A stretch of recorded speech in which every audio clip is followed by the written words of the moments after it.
Jay-Z went from a poor kid growing up in the Marcy projects to hip-hop's first self-made billionaire. And it wasn't luck that got Hove to the point where he's at today. He stayed disciplined, worked his ass off, and followed these 3 simple hacks that anyone can apply to their own life. The question that set the internet ablaze recently was, would you take $500,000 in cash or a dinner with Jay-Z? First advice to you would be to take the $500,000 next time. Plenty of people weighed in on the debate, claiming that the lessons you'd learn from Jay-Z in that dinner alone is worth way more than the $500,000 in cash. However, when Jay-Z was asked the very same question, he said this. You gotta take the money. You know what I'm gonna say? You would take the money? Yeah, because you got all that in the music for $10.99. Well, I'm sure sharing some lobster and champagne with one of the greatest rappers of all time would be nice. It seems like the logical move is to take the money because according to Jay-Z, all the lessons are right there in his music. So before getting into those 3 hacks, this is how the video is gonna work. I personally, wanted to know how Jay-Z got to be so successful, and since I wasn't offered dinner with him nor $500K, I decided to take his advice and listen to the music. Jay-Z never wrote out, hey, these are the exact steps I took to become a billionaire. And since he didn't, I took it upon myself to parse through his full discography and pull out all those little nuggets of wisdom he weaves throughout his lyrics so you didn't have to. I'm going to use those lines as a way to illustrate each of these 3 hacks that Jay-Z applied to his life to get to where he's at today. Starting with the first one.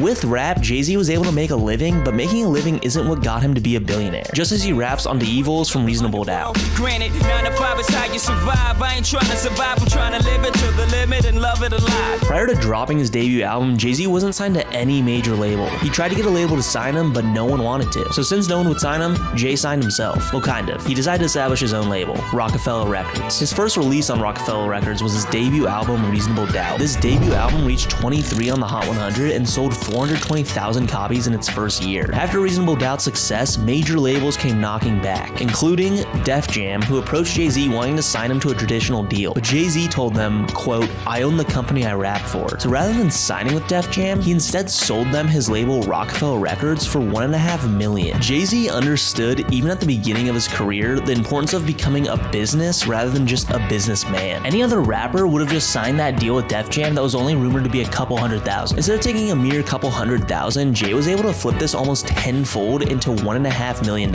Early on in his career, Jay was able to open numerous doors for himself with his skill of rap. With those doors completely open, he took full advantage of them through his personal investments. Essentially, Jay-Z became a business, not just a person, a lesson we can all learn to apply within our own lives. The next hack is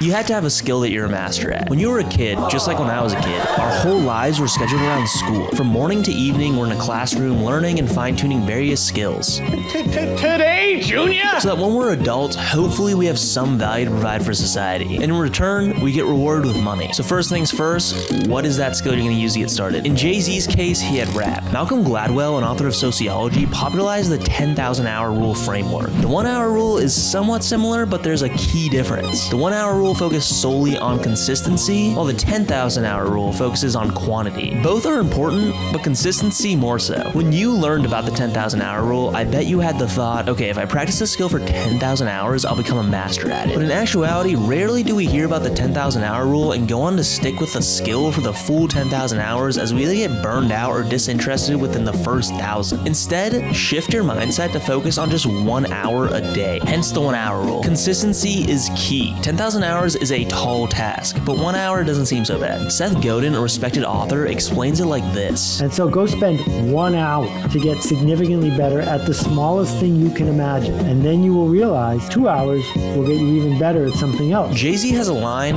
difficult takes a day, impossible takes a week. That difficult thing to learn requires a little bit of time and you'll get it within the day. That seemingly impossible thing actually just takes a week. But within that week, the actual hard part is sticking with it each day. And the final hack? One of my favorite lines from Jay-Z's album 444 is off the second track, Story of OJ. On it, Jay-Z says, I could have bought a place in Dumbo before it was Dumbo for like $2 million. That same building today is worth $25 million. Guess how I'm feeling?